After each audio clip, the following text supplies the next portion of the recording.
Comic Book Savant, episode 322.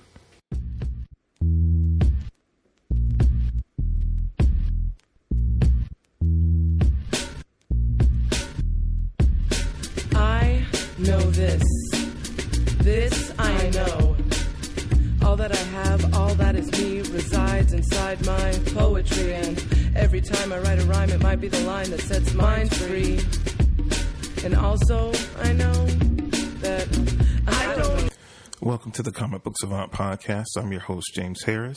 This week, I'm going to be reviewing the Warner Brothers animation film, Batman: The Return of the Caped Crusaders. But before we get into that, as always, I'd like to give a shout out to my friends over at the Comic Podcast Network.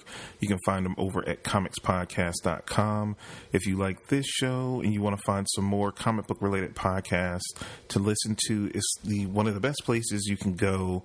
It is a great launching pad or portal to find numerous podcasts that are comic book related. We have their podcasts listed based on publisher, based on teams, characters, just the whole gambit. So you have a wide assortment to pick from. So it's a good landing pad just to, try to for discovering new shows to listen to if you're looking for a new comic book podcast. So if you have a moment, definitely stop by comicspodcast.com to check out the Comics Podcast Network.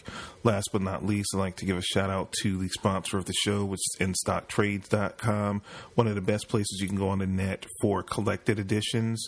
You have, you have discounts ranging from 35, 42, as well as up to 50% off with their deals of the week. Looking at some of the deals of the week that's going on right now, you have the whole first wave of trades. So if you didn't catch by all the issues or caught them when they were coming out of DC Rebirth, the whole first wave of the first 6 issue trades are being released now. So some of their deals include Flash Rebirth. This is covering the first trade, the Lightning Strike. Make sure I'm saying this right. Yeah, Lightning Strikes twice. So it's the first trade, the first 6 issues. Story arc for Flash, that's 50% off, only $8.99. You have the Justice League first trade paperback Rebirth, which is the Extinction Machine. Again, that's 50% off, $8.49. You have the Mighty Thor Volume 1 trade paperback, Thunder in Her Veins. That is 50% off, only $9.99. You have Wolverine by Daniel Way, the Complete Collection trade paperback, Volume 1. That is 50% off, $17.49. And Wolverine Origins, the Complete Collection hardcover, 50% off, $17.49, which is timely considering we have Logan coming out, in the beginning of March. So we're just, a couple of months away from that. So that could be some required reading that you definitely want to check out. So they got some great deals. Again, if you haven't ordered from In-Stock Trades before, if you place orders $50 or more and you are a U.S. customer, you get free shipping within the U.S. If you're an international customer, you still get those great savings, but you won't get the free shipping. For that, they do have some of the most competitive international rates around, but unfortunately, you won't get the free shipping because that is only for United States customers, so you just have to take that in consideration. But the savings that you save, and like I said, they have some of the cheapest international rates around, you're still going to save a ton, so don't be worried about that at all. So the movie that I wanted to talk about this week, and I had kind of been so behind in getting the show caught up the end of last year from the break I had to take when I had some personal stuff going on, pushing a lot of content that was from the summer, getting that out to get caught up to where I wanted to get to.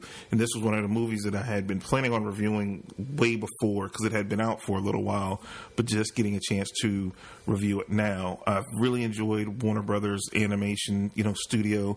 And I think that's, one thing that, DC and Warner Brothers has a real hold on, where Marvel has kind of let go, which is shocking considering Marvel's owned by Disney, and they do have plenty of animators that you would think they would jump back in the fray of doing these direct to DVD and home video animation releases, because they really weren't bad, the ones they did. And with the original slew of ones they've done, it was really amazing with the movie. When the Doctor Strange movie came out, they've been re-releasing them, and you could see that they sowed the seeds in the animated movie on what we ended up seeing in the live action movie, to do a better, more grounded take, to be able to pull off that magic aspect of Doctor Strange. So it really became a really good reference point when you go back and look at the movie now, though it was done, almost a decade before. And most of those animators that they employed back then, most worked for Warner Brothers Animation or DC Animated now. So they lost a lot of talent, but they have so many too, because they have that connection with Disney. So I hope, that the competitive nature of the two companies serves to revitalize Marvel's animation branch, instead of just doing television animation, to do direct to home video, because I feel like it's a really big potential, and Warner Brothers pretty much has it cornered right now with their releases. Now, with that being said, Batman: The Return of the Caped Crusaders is directed by Rick Morales, which is known for directing and a different Warner Brothers animated series. He directed two of my most favorite, but both got canceled way too soon. Beware of the Batman, which was a really great show that was on Cartoon Network, that was canceled, I think, after about... it didn't even make it through a whole season. I think they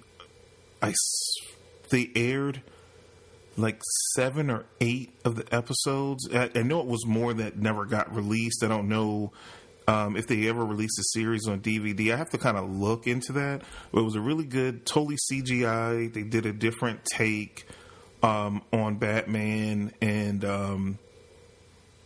I think Alfred was a younger version of Alfred. They did a little thing. He was ex Special Forces, kind of similar to the background they gave Alfred in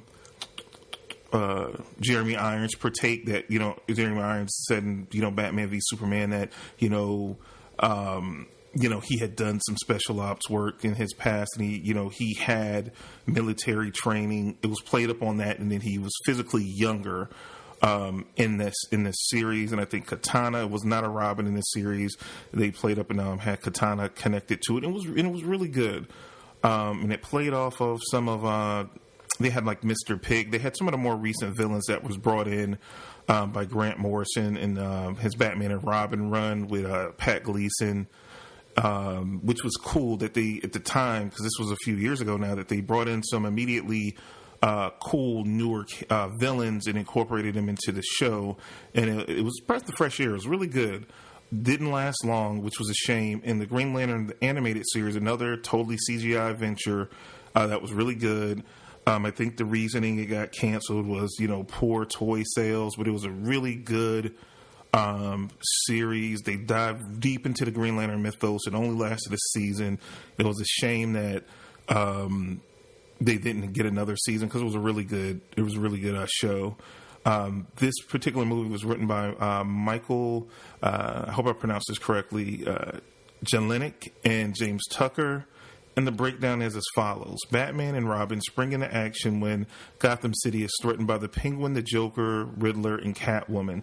This time the four supervillains combine their wicked talents to hatch a plot so nefarious that the dynamic duo really have their hands full. And the whole big thing about this was a kickback based on the success of Batman 66.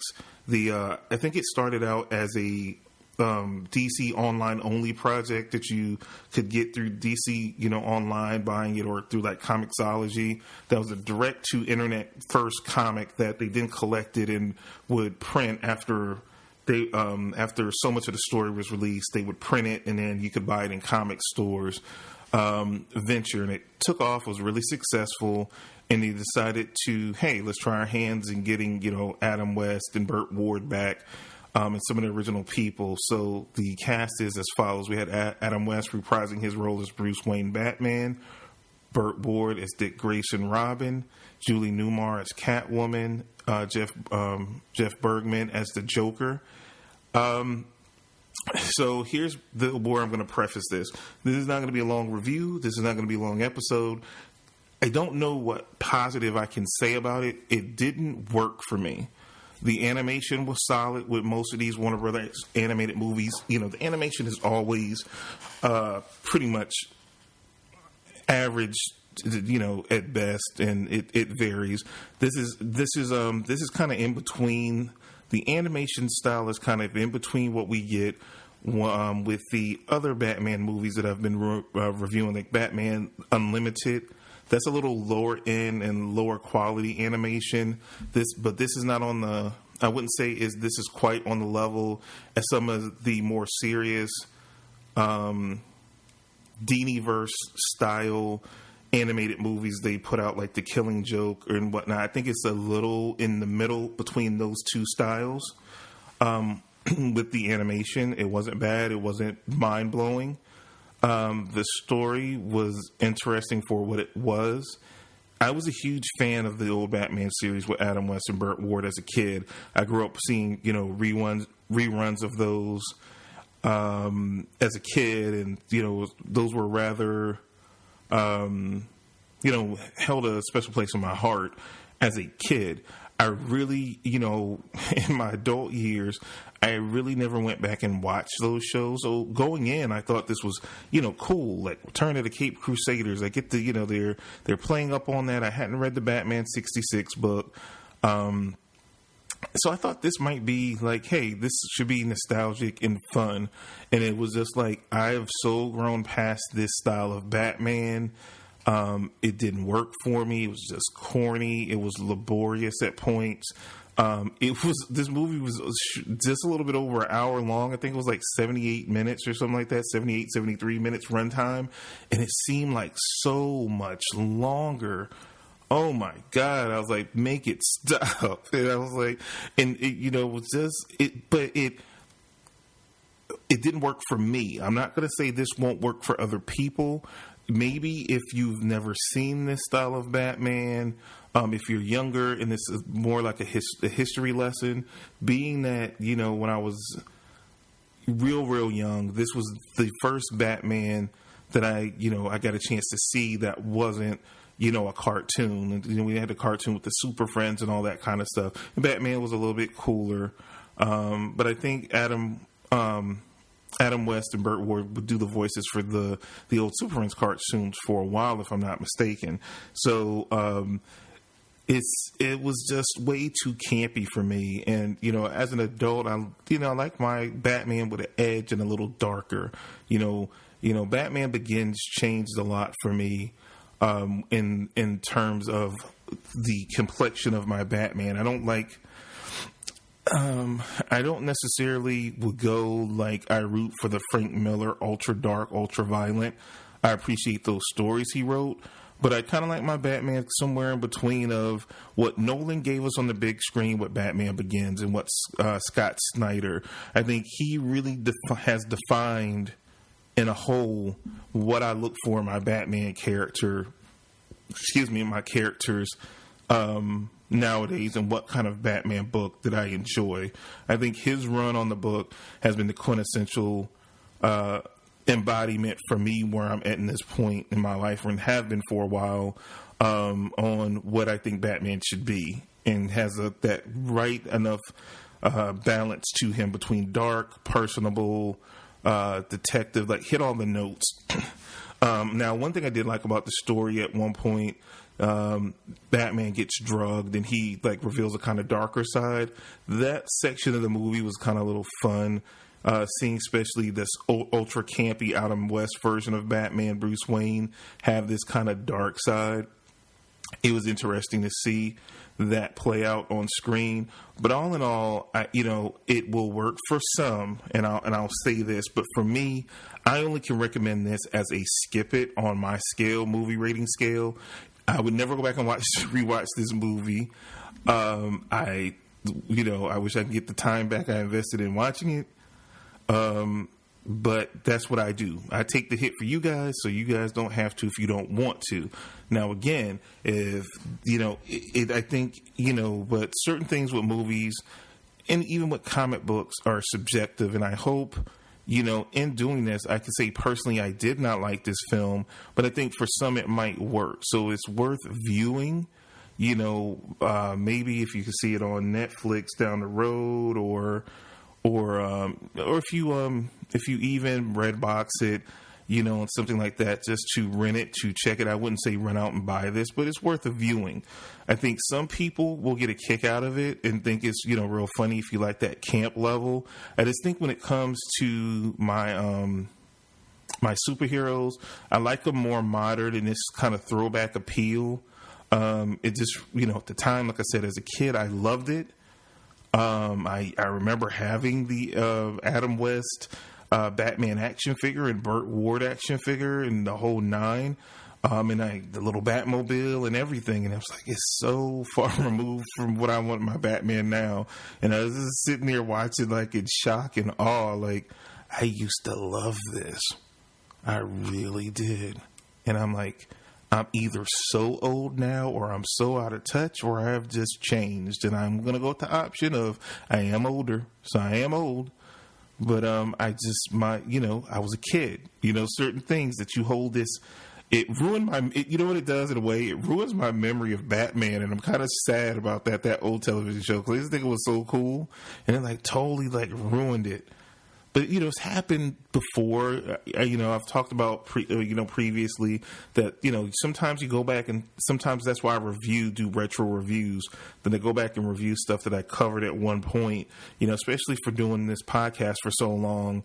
When I did the anniversary show, last year, and I went back and redid my first review of Avengers Disassembled, and I went back and I read that book. It was the first review I ever did. It was the very first episode of this podcast, and to do it 9-10 years later, what you get out of it and how the landscape has changed, how your views change. So it was cool to do that, but sometimes it just ruins that cool memory that you've had of something in your head.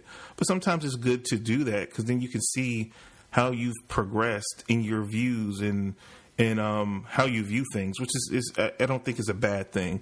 But all in all, I can honestly say it's worth a view if you're open to it. Again, for me personally, just a little too campy, and it just kind of rubbed me the wrong way. Because I've only been seeing the more modern takes and, coming off of Batman v Superman and all that kind of stuff. I just I like the more modern take on Batman. I don't like this throwback campy, doing the Bat Watusi. Like they were showing in that movie. I was like, wow, yeah, this is not for me. I've moved past this. Yes. But that's all I really have to say about the movie. Like I said, but the animation quality is solid as always with the Warner Brothers animated stuff. This division is cranking these movies out like crazy between, the Batman Unlimited, that wing, with this, they've already announced that they're doing a sequel to Return of the Caped Crusaders. That's coming at some point. I'm assuming it might be, by the end of this year. I think they're already in production on it, or it might be, if it's not 2017, it might be early 2018 before it's released. I don't know where they're at on it. I don't know how financially this one did, as far as home video, but it just didn't work for me. Just to give some show announcements, I got some stuff in the works. If you've been checking out, I've been posting pretty consistently on Twitter. I got to get up on Instagram a little bit more. And I know since you can do video and stuff, I'm going to do like behind the scenes stuff during the week when I'm prepping and getting ready for the show, and like probably even pre-recording, right, leading into me recording an episode of the show to like do some little videos or go live or something like that. So please follow me on those formats, as always, at Comic Book Savant on both Twitter and Instagram. I'm worried. Having a hard time, and I've talked about this many times before, of just having a huge stack. I do, the comics talk, cutting the stack, cutting my stack episodes when I go through and I read some comics and I do reviews on comics. But sometimes because I have such a huge backlog, I'm trying to figure out what to read next. Sometimes I don't read comics because I don't know what to read next because I have so much stuff to read. So I start posting a Twitter poll with some choices from my backlog. I literally went through my whole Comixology list and saw the stuff that I have, like, massive. When I'm talking about massive, I'm talking about 10 issues or more to read. And I have like a half a page of stuff. And with all those sales on Comixology, it's real easy when they have those 99-cent sales or, $3.99 trade sales to go crazy.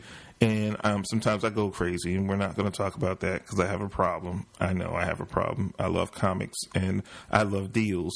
So the two merges together, and I buy a lot sometimes. So my deal is trying to work on that. So I'm going to have a new series of the show coming up, or in a new episode coming up called Tackling the Stack, where I'm going to get you guys to hopefully help me determine what I need to sift through my collection and what should I read first. Like I said, I did the first poll, and I'll be reading what that selection is. I'm not going to reveal it because I have an episode coming up where I'm going to be discussing that in a little bit more detail. So that will be coming up. I'm going to try to get back to doing creator spotlights. I used to do those occasionally. I haven't done one in a long time, and I love doing those episodes where I spotlight a particular creator that I have a lot of love for and talk about their career and some works that you might not be familiar with to give you some background on them. And I'm going to do some character spotlights. I think I've done a few. I've done like one on some real favorite characters of mine, like Green Arrow and Hawkeye and Nightwing, Hawkeye, and I think Green Arrow are the ones that I've done some for in the past. So I have some other ones coming up as well. So those are some of the things I'm working on the website. If you go to comicbooksavant.com, I put a search box in. I didn't have the option before, but now I can do that. So if you ever want to search for a particular area, I try to tag as much of the episodes as I put out or by the title. But if you type in anything like Avengers or any particular character, if it's tagged in the title or I tagged it in the episode notes, it should pull up for you, and it can help you find back episodes if you're looking to see if I covered a particular subject or character. I will, I know I've been doing it a lot more recently, and I'm going to continue to do that since I have that search box feature, because no one wants to scroll through page looking through other episodes. This is episode 322. That's a lot of episodes to dig through if you want to see if I covered a subject. I try to go back myself and try to reference to you guys, and I'll even look up myself manually because it's hard to remember things that I've covered before. I try to reference it and tell you the episode number so you can look for it. But this way, with that search box on the website, you can. If I do that, I try to have a link in there. But if I forget to put the link in, you could just search for that episode number. It pops up, and you have that episode you can listen to right there. So that's an upgrade I made to the website. And that's it. That's everything I have for you guys this week. Again, check out the sponsor at InStockTrades.com. Drop them a line. Check out the Comics Podcast Network over at comicspodcast.com.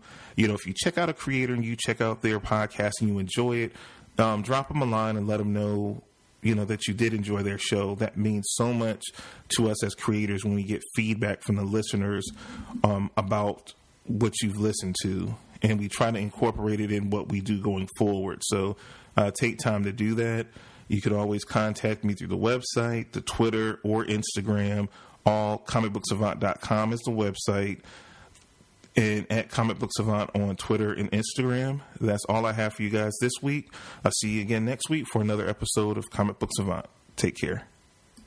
And into lyrical wholeness. And I know this. And I know this. This I know. This I know.